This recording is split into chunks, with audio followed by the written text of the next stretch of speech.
Cuffed pants, where the bottom of the pant leg is folded up or sewn into a cuff, serve both practical and stylistic purposes.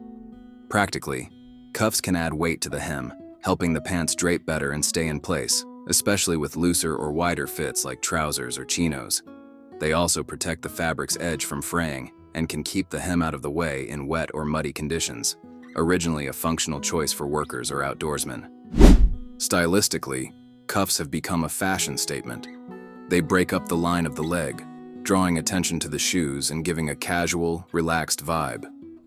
In menswear, they're often seen on tailored pants or jeans to signal a deliberate, slightly vintage or preppy look. Think mid-20th century Americana. The cuff width and height, usually 1 to 2 inches, can vary, with narrower cuffs leaning formal and wider ones more laid back. They're less common on slim or skinny fits since the tight taper doesn't need the extra structure, and they'd look off balance anyway.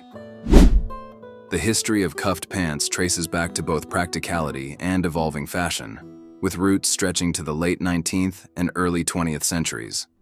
One popular origin story points to Edward VII, then Prince of Wales, in the 1890s.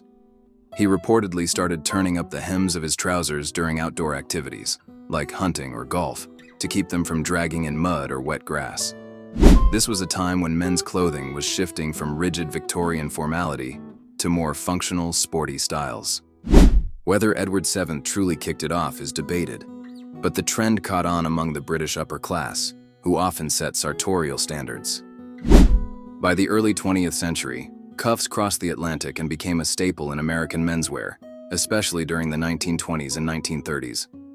This was the era of wider leg trousers, think jazz-age suits and workwear like heavy wool pants. Tailors added cuffs as a standard finish, often 1.5 to 2 inches wide, to weigh down the fabric for a cleaner drape and protect the hem from wear. It was practical for factory workers, farmers, and soldiers too. Cuffs kept pant legs from snagging or soaking in rough conditions. During World War I, soldiers in the US and Britain sometimes cuffed their trousers, reinforcing the utilitarian angle. The style solidified in the US during the Great Depression and World War II. Fabric rationing made cuffs a subtle flex. Extra material folded at the hem signaled you could afford more than the bare minimum, even if regulations later curbed excess use.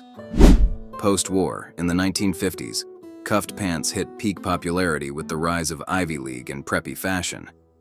Brands like Brooks Brothers pushed cuffed khakis and flannel trousers as the uniform of the well-dressed everyman.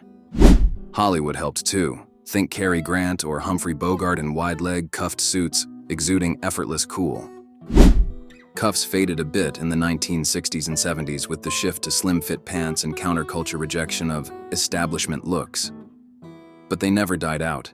Designers like Ralph Lauren kept them alive in classic American style. The 1980s saw a revival with pleated cuffed trousers and power suits, though the skinny jeans craze of the 2000s sidelined them again. Today, they're back in menswear, especially with relaxed fits making a comeback. Fashion historians like G. Bruce Boyer note cuffs as a nod to heritage, a blend of function and swagger that's outlasted trend cycles.